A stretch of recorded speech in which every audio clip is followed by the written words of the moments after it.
radio BBC gahuza miryango ivuga irondere kuri metero 19 25 31 na 41 ku mirongo ya FM mu karere k'ibiyaga binini no kuri internet kuri bbcgahuza.com.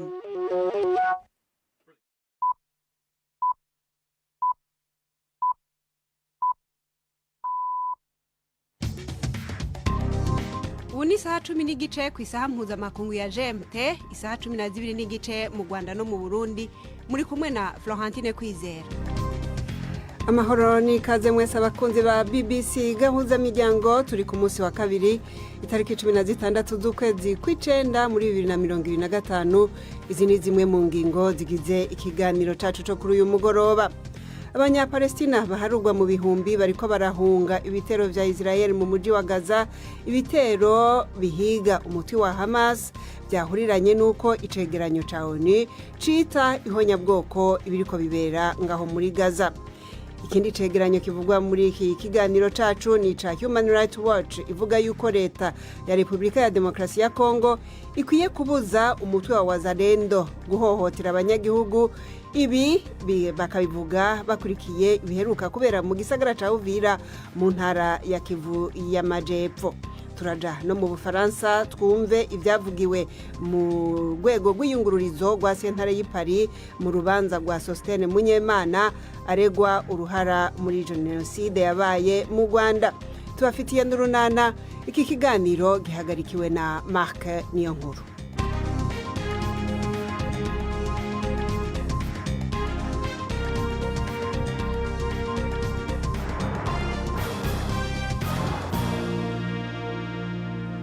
Nongeye kubaha ikaze. Igisirikare ca Israel kimenyesha yuko catanguye ibitero bishasha byo kubutaka mu muji wa Gaza, agace babona yuko ari citaro nyamukuru c'umuhari Hamas.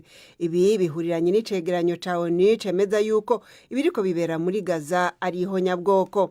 Umushikiranganje w'imigenderanire w'Ubwongereza Yvette Cooper yavuze yuko ivyo bitero birimwo ukutiyubara na gatoya kandi biteye isoni. Ibitaro vyaho bimenyesha yuko abantu batari musi ya 43 bishwe aho mu muji wa Gaza uyu munsi gusa, inyuma yaho Israel ihamijagiriye ibisasu. Ni inkuru ya Yoranel mushikirizwa na Jean-Claude Mwambutsa. Ni ibitero bije mu gihe hari hashize iminsi Israel ku gitutu mpuzamahanga kishinja imigambi yo kwigarurira Gaza yose, aho ibihumbi amagana bakiri ariko bakaba bugarijwe n'inzara. Nyuma yaho umuyobozi wa gisirikare muri Israel yemereje ko ibitero byo ku butaka biri kwerekeza mu mujyi rwagati, Yvette Cooper avuga ko ibi bitero bishya bizarushaho kumena amaraso, byica inzirakarengane z'abasivile ndetse binashyire mu kaga ubuzima bw'ingwate zigifatiriwe. Abahatuye bavuze ko ijoro ryakeye ryabaye ribi cyane kubera ibisasu by'indege za Israel ndetse n'ibiremereye by'ingabo zirwanira ku butaka.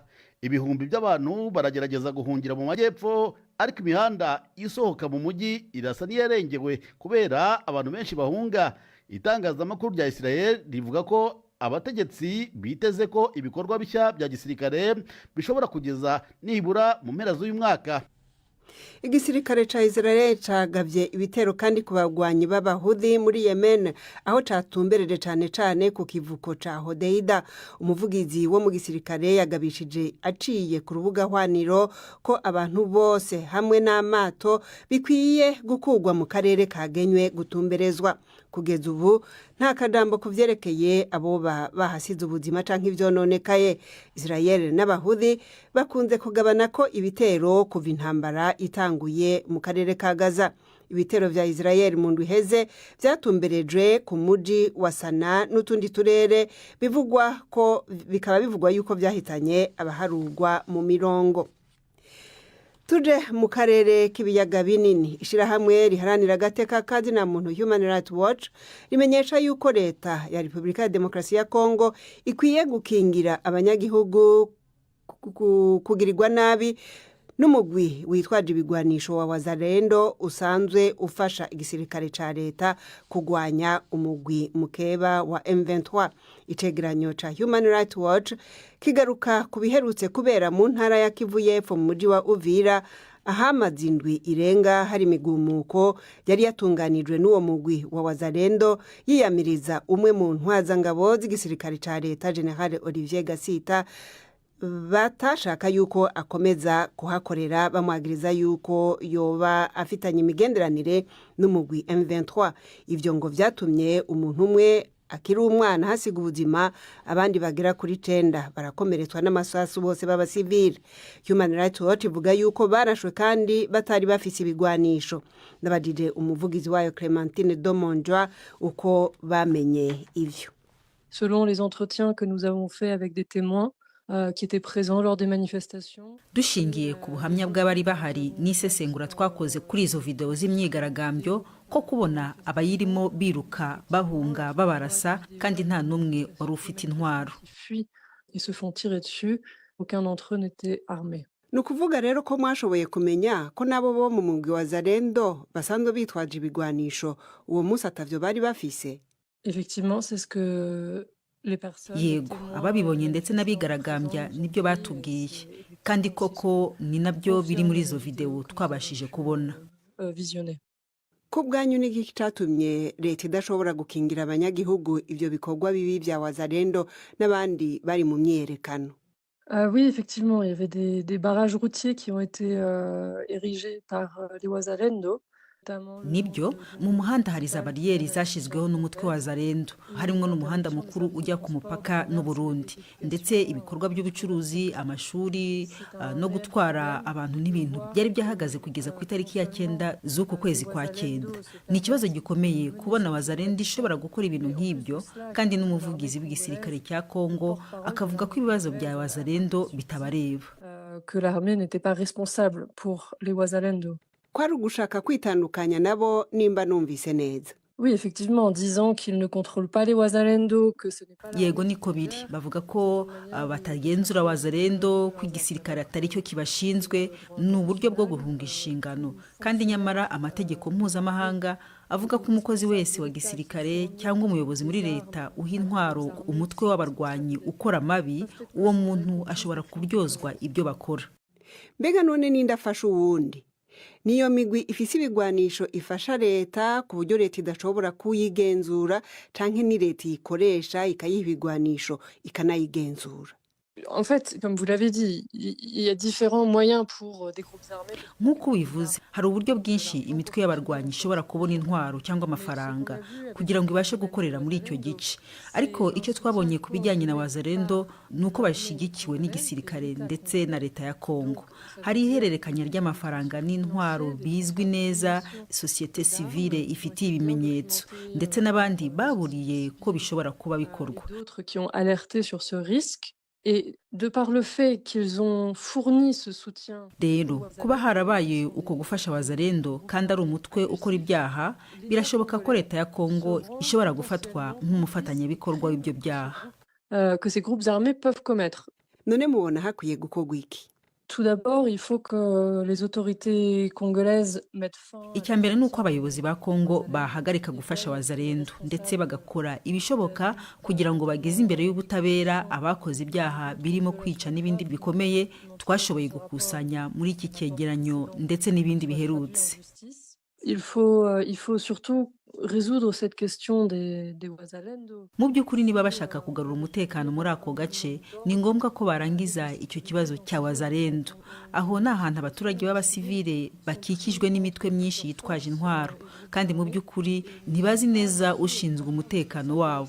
Rero kwifashisha imitwe yitwaje intwaro ngo icunge umutekano w'abaturage ntabwo ari ibintu byumvikana. N'est tout simplement pas réaliste. Clémentine Domonjwa.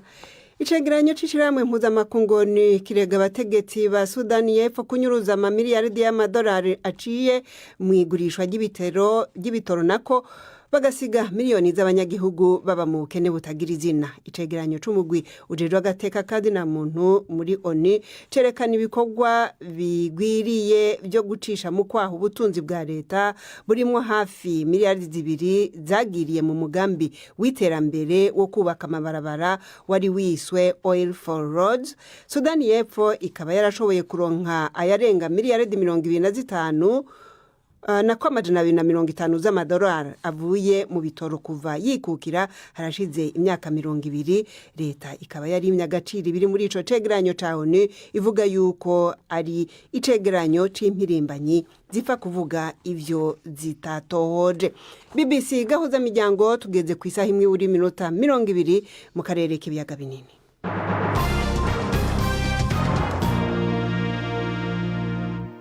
Twerekeze mu Faransa muri sentare y'Ipari mu rwego rw'iyungururizo kuri uyu wa kabiri hatanguye urubanza rwa Sostene Munyemana akaba yari yarakatiwe imyaka 24 y'igipfungo na sentare y'intango y'Ipari mu kwezi kwa12 muri 2023 yagirizwa uruhara mu caha c'ihonyabwoko hamwe n'ubwicanyi ndengakamere byakorewe abatutsi bo mu Rwanda mu 1994 mu gihe yakorera mu ivuriro ryo kwakira abavyeyi ahahoze hitwa Butare. Urubanza rwo kuri uyu munsi rwaranzwe n'ugushamirana gukomeye hagati y'abashingwamanza bivuye ku mutangabuhamya bamwe bifuza yuko akoresha ikoranabuhanga ahandi ko yoshika muri sentare. Mugenzi wacu Alain Majesté Barenga yakurikiranye urwo rubanza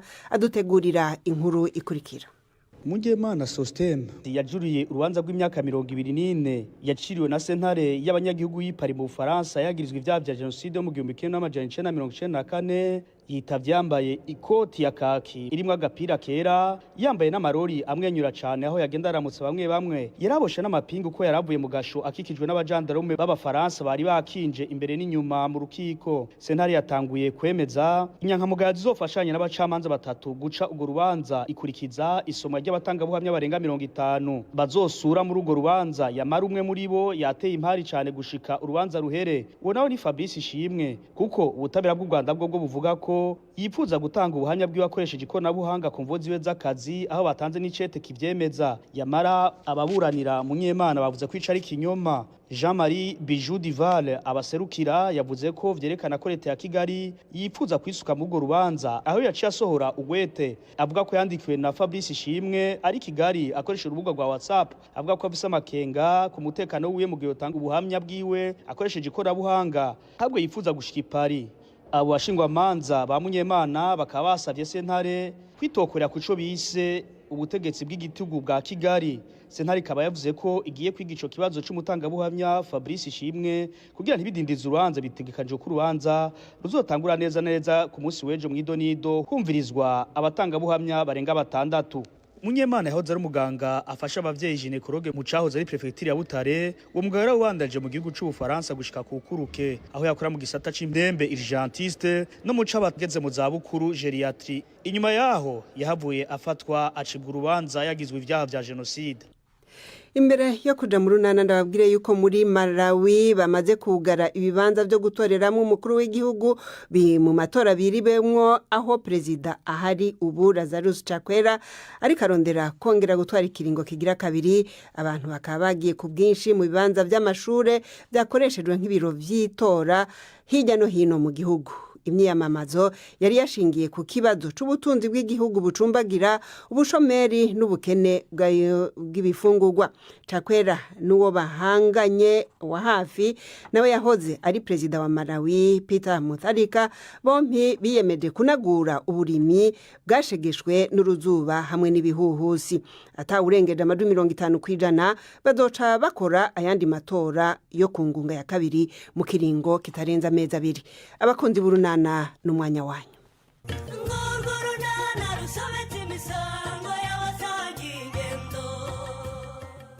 Nyuma yo gupfusha umwana Pascal arasaba mukobwa jana ko bahinduka bakita ku buzima bw'abana babo. Hagati aho duheruka Karemera yakereye ibirori. Byagenze neza se? N'urunana. Ubwo ni ibitotsi gusa mukobwa jana. Uzi ko gye nagezaho rwose nkagira ngo muhituza aravugira hano mu nzu yacu. Ibuka ko amaze imisi ntasinzira Pascal. Nuko rero no kujya gupimisha nshizirungu na muhoza imikurire. Mana yanjye, harya muhoza ntabura umwaka umwe n'akamezi make ngo yuzuze imyaka 5. Hazayuzuza umwaka utaha kandi kuva atarayuzuza nyine agomba gukurikirana. Ikindi mukobwa jana wibuke rwose by'abayobozi batubwiye ejo. waba uzize ukareka guhigima. Ni ukuri rwose nageze aho numva mbuze icyo mvuga neza neza. Ururimi rusa n'urugobwe. bari kuvuga iki se nyine ko ari abayobozi bagomba kuvuga icyo bashaka, ariko njye ntiwabinkuramo, umwana wanjye yararuzwe. Mukobwa ja, ubu ugiye kwirengagiza inshuro umujyanama w'ubuzima yakubwiye ko umwana wacu adakura neza? Ibyo se bivuze iki? Ubu ugiye kwibagirwa ko amafaranga y'inkunga y'ingoboka wayafataga ukabanza mu kabari. Wibagiwe ugura indagara n'amagi ukabishyira hariya ngo nibyo kwereka nonsi ya Tana Devota aho kubigaburira umwana. Mwiyame Pasika, igihe cyose inzoga twarazisangiraga ntabwo nanyweye njyenyine. Umva, umumararungu yazize twebwe. Ababyeyi be rwose ntabwo twakoze ibyo twagombaga gukora. Hari umunsi w'ubusa utabaga umuhetse mu kabari wasinze, ukanywa inzoga, ukamwonsa inzoga, ukamusomya inzoga. Iyo se niyo ndyo yuzuye wamugaburiraga? Kabiri kangaho umujyanama w'ubuzima yaje ahangaha tumwihisha akagaruka tukamwihisha koko. Twitwaye nabi turangara ku buzima bw'umwana wacu araducika. Apfa azize indwara zikomoka ku mwanda. None nyemerera duhinduke. Urumva? Niba batubwiye ngo twite ku isuku y'aho dutuye, isuku y'imyambaro, isuku y'ibiribwa n'amazi yo kunywa, isuku yo ku mubiri, kandi rwose tugabanye inzoga, amafaranga twinjiza tuyakoreshe mu kwita ku mibereho y'abana bacu. Nukuri byaba ari byiza wiseka. Ubwo mu byo mvuze igisekeje n'iki koko mukobwa je? Ubwo se urahinduka uhindurwa n'iki ko n'ubundi mu mararungu yagiye atazagaruka? Mu mararungu yaragiye ariko sinshaka kubura nshize irungu. Nawe rega wibuke kutwite. Ukeneye indyo yuzuye iriho n'ibikomoka ku matungo kurenza uko ukeneye inzoga. Ukeneye kwita ku isuku yawe nk'umugore utwite mukobwa je. Tangira none ha Pasika, ukure hanze no mu nzu, usohora imyenda umese, woze ibyombo ujye guhaha uzuteke. Ngiye mukobwa Jana Jeanne d'Arc, ibyo ntacyo bimbwiye, nta nibyo nzakora. Ariko se wabahite mukobwa ja, abandi bagore ko bita ku ngo zabo bakita ku isuku n'imirire y'abana babo, wowe ubikoze wabiki? Ntibagira amaboko abiri nk'ayo yawe.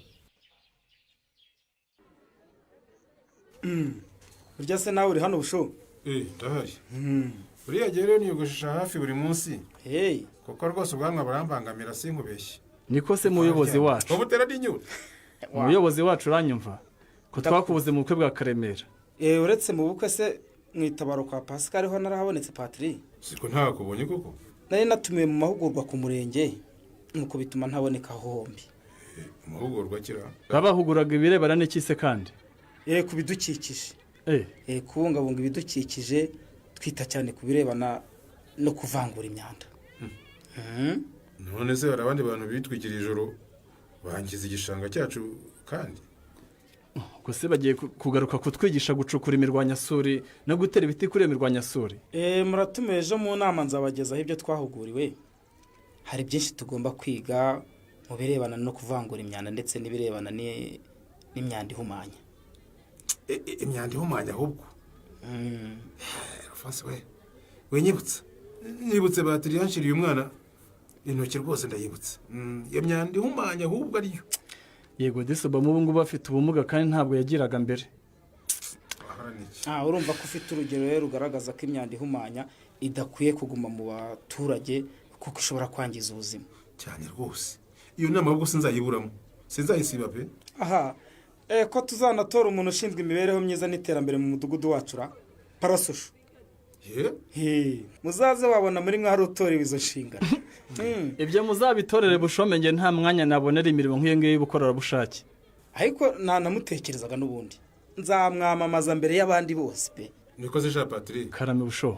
Kuri wowe ukiri muto ya rwose ufite imbaraga, kuki uvuga ko utashobora inshingano nk'izo ngizo zo kwita ku mibereho myiza y'abaturage koko?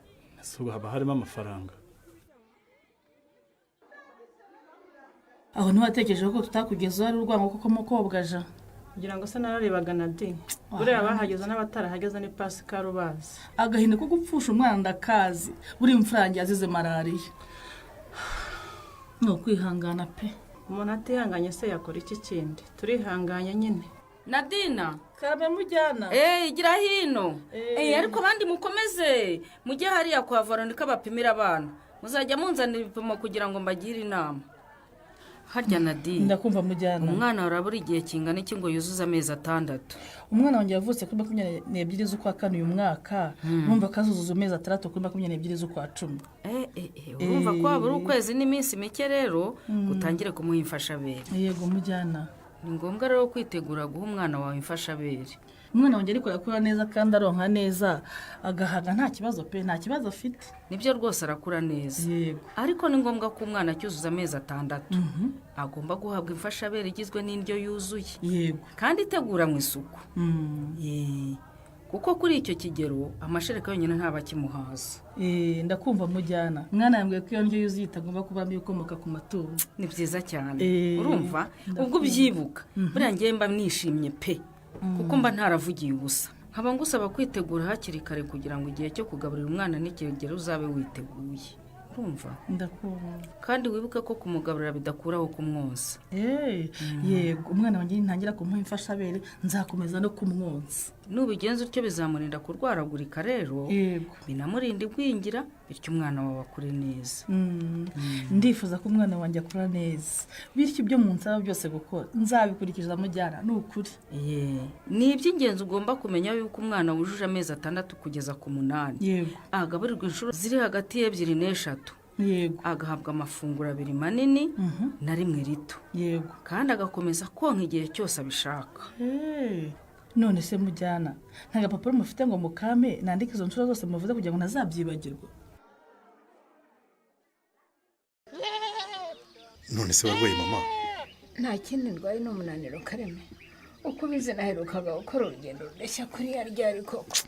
Ni cyera cyane mama, cyera cyane pe, uherekeza mukuru wanjye gusaba domini wabo. Maze abahungu banjye mwarode kuzana abakobwa bahandi koko. Ugeze ko urukundo rwerekeza aho rushaka. Urumva ndatonekara ahantu hose rero. Umugongo, ijosi, amaguru, yababa we, mbega urugendo we. Si hafi ibyo rwose. Naho ubundi uretse umunaniro nta yindi ndwara ndwaye rwose. Ndagushimira mubyeyi wanjye ariko iyo utamfasha sinzi ko hari icyo nari kwishoboza. Nakoze ibyo nagombaga gukora Kareme. Ubukwe bwacu bwagenze neza rwose kandi wowe Honorine twahavanyishe mama. Kuko twaserukanye umucyo. Cyane rwose. Umva noneho hari udukecuru rero numvise tuvuga ngo wa mwuzukuru wa Mukandekezi yashatse mu baherwe. Nubwo byagenze bityo rwose ariko amadeni sigaranye ntabarika mama. Ubwo madeni yawe urayambwira ngo nyakoreho iki Kareme? Ni ukuri nsigaye mu kangaratete. Ibyo birakureba Kareme. Ntiwumviye inama zanjye uzabajya wifashe rwose. Jewe nanze kumva inama zawe ryari koko mubyeyi. Kugira ngo buriya wemere ugasezerana mu murenge w'inaha ngaha byari kuguhenda kuriya.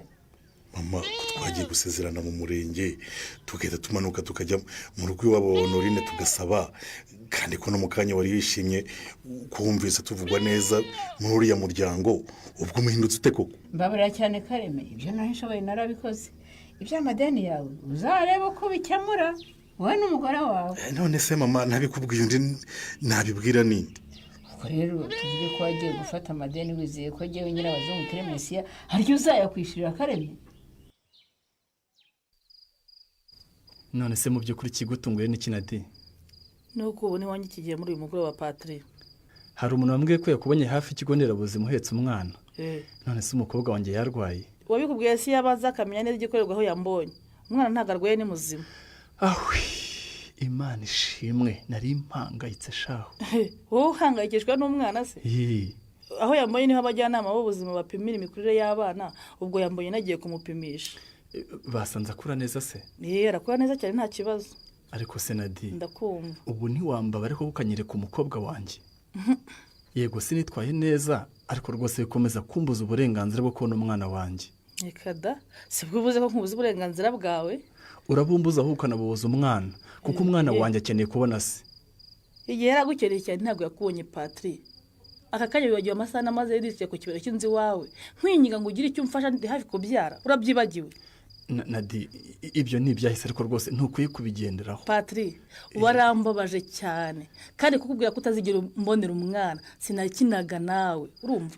Ese kuvuga ngo nkubonera umwana nk'ari wowe wenyine Nadi. keretse numubona kuko wanushije ingufu naho ubundi rwose ntawe nzakwereka burya nkwamagana ndi ku kigo nderabuzima nari ngukeneye cyane ngo wite umwana wawe izina unamwandikishe mu irangamimerere. ariko se wakwibagiye ibyahise kuko Nadi ko bitazagaruka ukareba ibiriho ubu ngubu n'ibiri imbere. Umutima wanjye uracyababaye rero ko nakwinginze bihagije uragira ngo nzakora iki kuko Nadi? Simbizi Patri, icyo nzi nuko iyo nkubonye nibuka unsohora iwawe ngo nuko ngutwitiye. ariko urabizi Nadi ngiye Patrick Musonera sinzigera mpangana nawe ngo nyere ku mwana kuko niba umunyimye nuko uzi neza ko afite undi se. Uvuze ngo iki Patri? Uvuze ngo iki? Ndavuze ngo niba uzi ko ndi se uzamunyereka kandi niba hari undi utari njyewe uzakomeza umunyime Nadi. kuva ubu ngubu nubona nongeye kugusaba kunyereka umwana wanjye uzamenye ko Musonera yabyaye imbwa.